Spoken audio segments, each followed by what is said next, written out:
Que a graça e a paz de nosso Senhor Jesus Cristo esteja em sua vida, no seu lar, na sua família.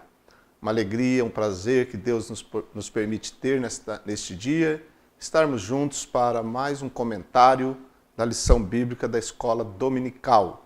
Hoje eu vou fazer o comentário, trazer para você alguns subsídios da lição número 6 da classe dos adultos, lição do dia 10 de fevereiro de 2019. Essa lição, ela tem o título Quem domina a sua mente? O texto áureo da lição nos diz: de sorte que haja em vós o mesmo sentimento que houve também em Cristo Jesus. Filipenses capítulo 2, verso 5.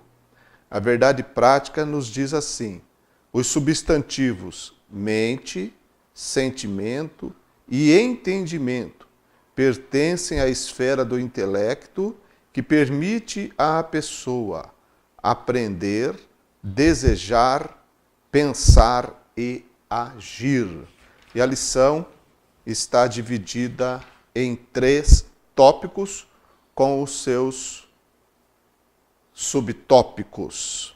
Então, tendo por base a epístola aos Filipenses e também o conceito sobre a mente de Cristo, somos incentivados a cuidar da nossa mente. Disso trata esta lição. E, como sempre, a palavra de Deus é a base para o nosso bem-estar espiritual. Então vamos nos deter na santa palavra de Deus para aprendermos sobre estes assuntos importantes. O tópico 1 da lição trata sobre a epístola aos Filipenses.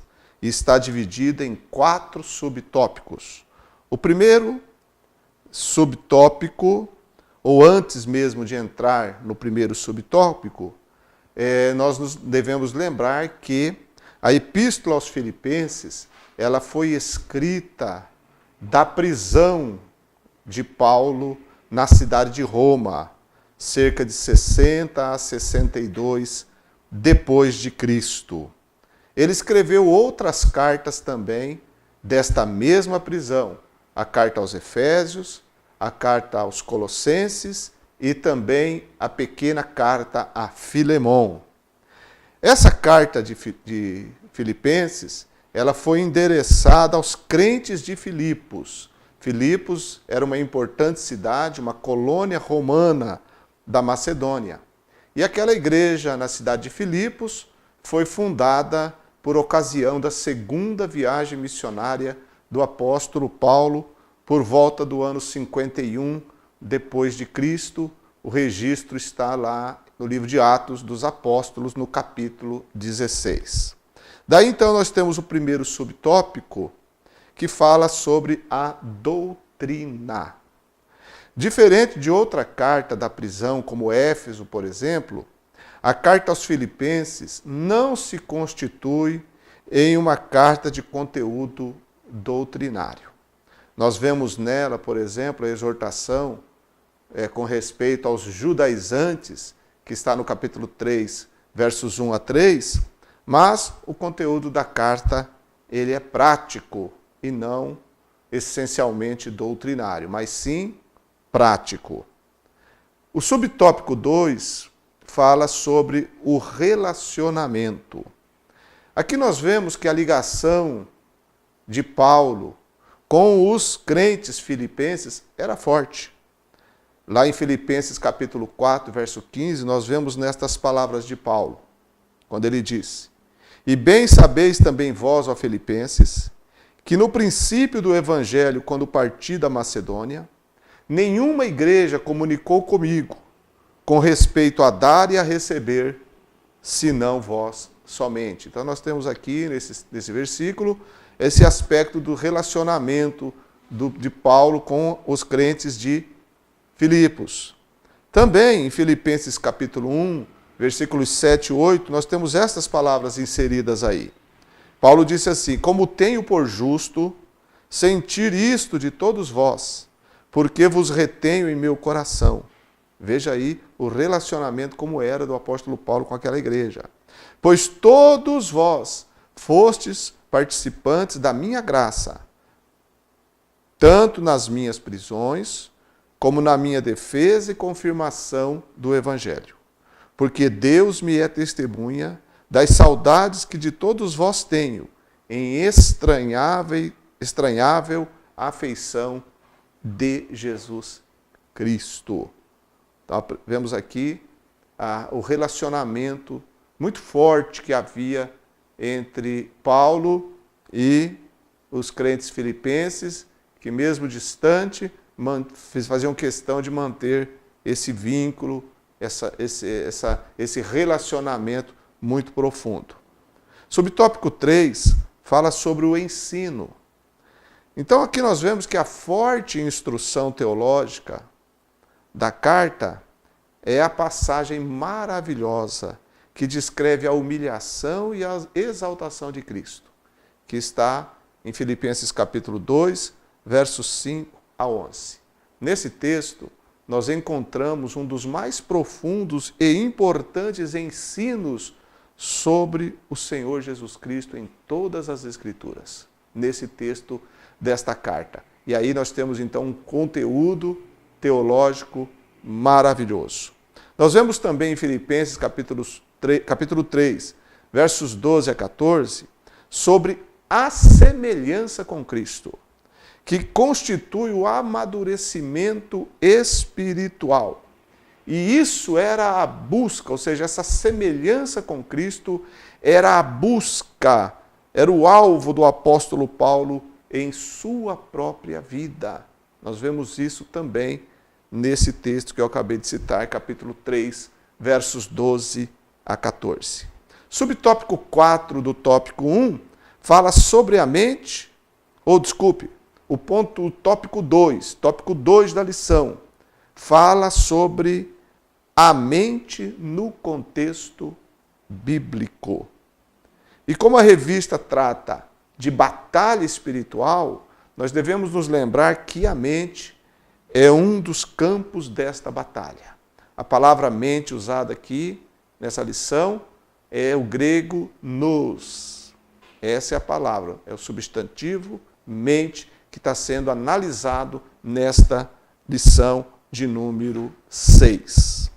Então, o subtópico 1 do tópico 2 vai falar sobre a mente como faculdade psicológica. Então, é o significado desse substantivo nous, que traduzido por mente, ou entendimento, e outras palavras no nossa Bíblia, no Novo Testamento, em português, e uma das aplicações dela está aqui como faculdade psicológica. Então, nesse subtópico, o comentarista fala da mente no sentido de uma faculdade psicológica que envolve compreensão, raciocínio, pensamento e decisão. E aí nós vemos que todos esses aspectos, eles estão relacionados entre si, gerando ações e gerando também conclusões práticas na vida do indivíduo. Um exemplo está em Romanos capítulo 14, verso 5. Paulo escreveu ali: um faz diferença entre dia e dia, mas outro julga igual todos os dias. Cada um esteja inteiramente seguro em seu próprio ânimo. A palavra ânimo aqui é o substantivo nous, no grego, que quer dizer mente também. Então, cada um esteja inteiramente seguro em seu próprio ânimo. Então, nós vemos aqui a aplicação desta palavra no sentido de compreensão, raciocínio, pensamento e decisão, e como eu disse, que envolve ação. E você vai ver que esse capítulo 14 da Epístola de Paulo aos Romanos está falando de uma prática da vida cristã, na tolerância cristã entre os irmãos. Subtópico 2, o comentarista fala da mente como forma de pensar. Então, nesse caso, a mente é vista como disposição e atitude, tanto negativa quanto positiva.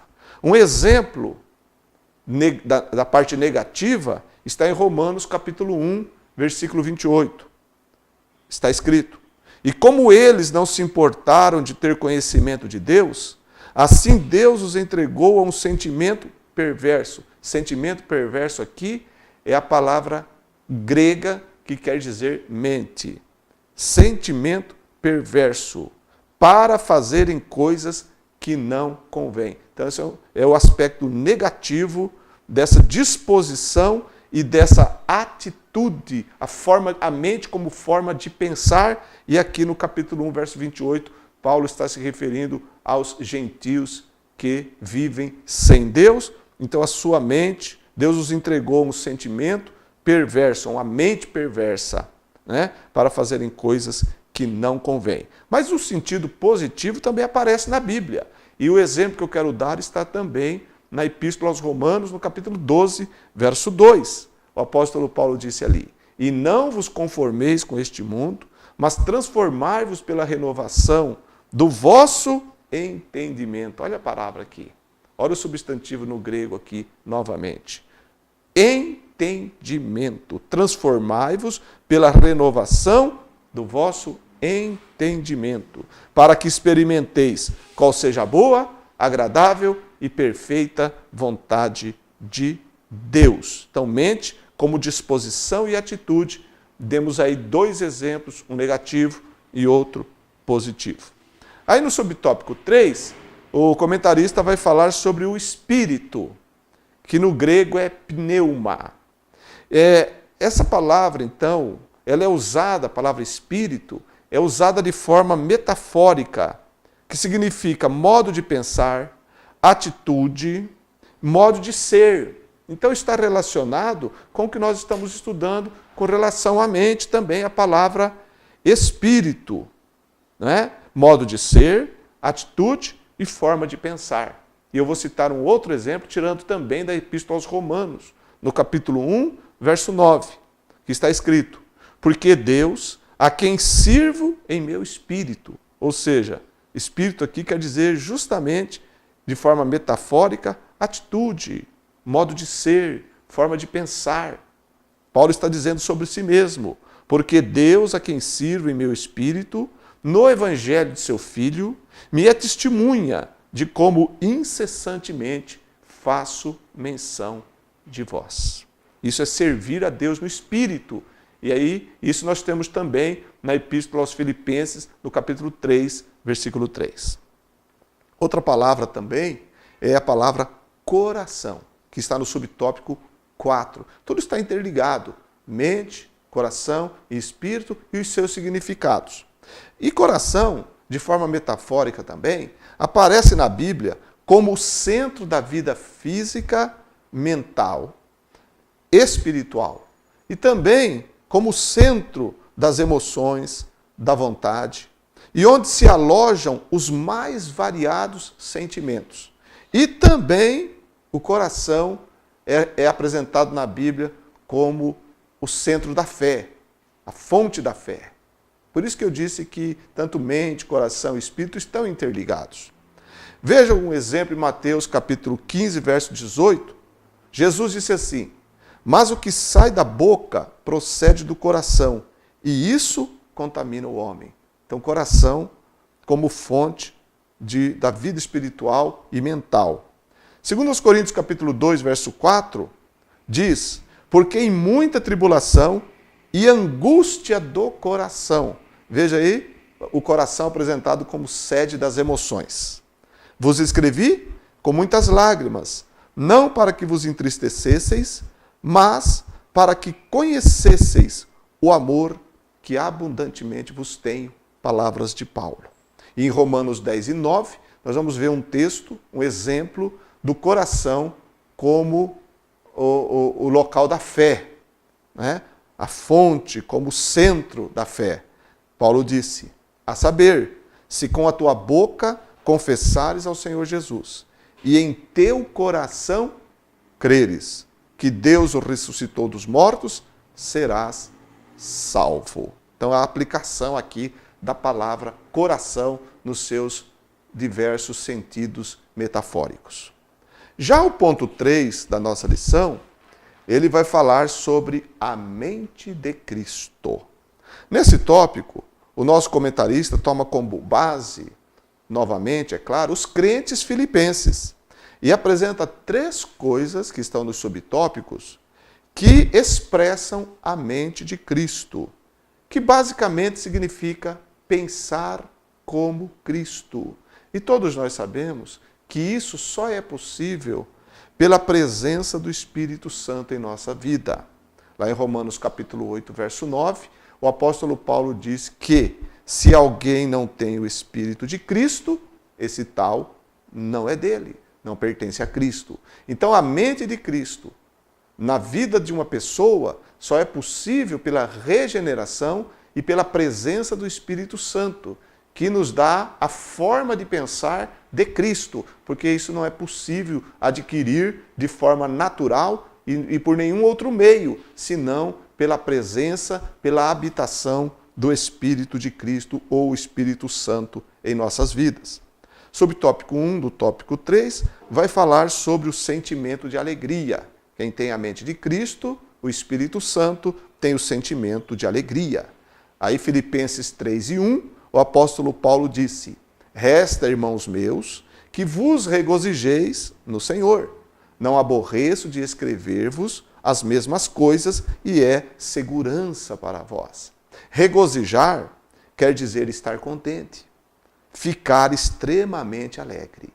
É um estado de espírito, é um contentamento interior. Esse regozijo, ele acontece sempre por uma causa. A palavra alegrar-se aqui, se você buscar numa concordância, ela apresentada no grego, você vai ver que ela está sempre relacionada a uma causa. Por exemplo, Lucas capítulo 1, verso 14, diz assim: e terás prazer e alegria, que é o mesmo que regozijar-se, em Filipenses 3:1, e muitos se alegrarão no seu nascimento. Muitos se alegrarão no seu nascimento. Alegria por causa de um fato, no caso aqui, o nascimento de João Batista, no contexto. Também Lucas capítulo 10, verso 20, nós temos as palavras de Jesus direcionadas aos seus discípulos. Ele disse: mas não vos alegreis, porque se vos sujeitem os espíritos. Alegrai-vos antes por estar o vosso nome escrito nos céus. Então, uma alegria por uma razão, a razão do nome estar escrito nos céus. No caso de Filipenses 3:1, eles deveriam alegrar-se por pertencerem ao Senhor, por estarem no Senhor, pela vida em Cristo, por estar em Cristo, eles deveriam alegrar-se no Senhor Jesus Cristo. Subtópico 2, ligado também à questão da mente de Cristo, está a nossa gratidão a Deus. Filipenses 4:6, Paulo disse assim: não estejais inquietos por coisa alguma, antes as vossas petições sejam em tudo conhecidas diante de Deus, pela oração e súplica com ações de graças. Nesse versículo nós vemos ações de graças ligada à oração, à petição, ações de graças na oração. Quando oramos, nós tomamos tempo para prestar e tributar e render a Deus ações de graças. Mas nós temos também na Bíblia ações de graças relacionadas aos nossos relacionamentos com as outras pessoas, principalmente nas nossas conversações. Por isso que em Efésios 5:4 o apóstolo escreveu: nem torpezas, ele está falando de coisas que não convêm aos cristãos, aqueles que estão em Cristo. Nem torpezas, nem parvoíces, nem chocarrices que não convém, mas antes ações de graças. Então, ações de graças nas nossas conversações. E em 1 Timóteo capítulo 4, verso 3, nós temos ações de graças no alimento, ao alimentar-nos. O apóstolo Paulo disse, proibindo o casamento, ele está falando dos falsos mestres, dos últimos tempos, e ordenando a abstinência de manjares, que Deus criou para os fiéis. E aí que vai entrar ações de graça com relação ao alimento que Deus criou para os fiéis. E para os que conhecem a verdade, a fim de usarem deles, ou seja, dos alimentos, com ações de graças. Então, nós cristãos, ao nos alimentarmos, antes tributamos graças a Deus, porque Ele é o Criador de todas as coisas e aquilo que está em nossa mesa é uma dádiva de Deus, é uma graça do Senhor, é Ele que nos sustenta. Você vê nos evangelhos que o Senhor Jesus Cristo sempre dava graças. Por isso que até no momento que Ele ressuscitou e ali entrou na casa daqueles 2 discípulos do caminho de Emaús, Ele foi dar graças pelo alimento e os olhos daqueles homens então se abriram e eles viram que era Jesus ali na presença deles e depois disso Jesus desapareceu. Então nós temos na pessoa de nosso Senhor o agradecimento pelo alimento, não é? Uma mente agradecida, um coração agradecido, e o crente que tem a mente de Cristo também sabe ser agradecido a Deus, além de regozijar-se no Senhor. Mas mais um aspecto relacionado à mente de Cristo está no subtópico 3, que é a paz de Deus. A ênfase que nós devemos dar nesse momento é justamente essa, a paz de Deus. Ou seja, a paz que vem de Deus e a paz que está em Deus e que nos foi dada pelo Espírito Santo.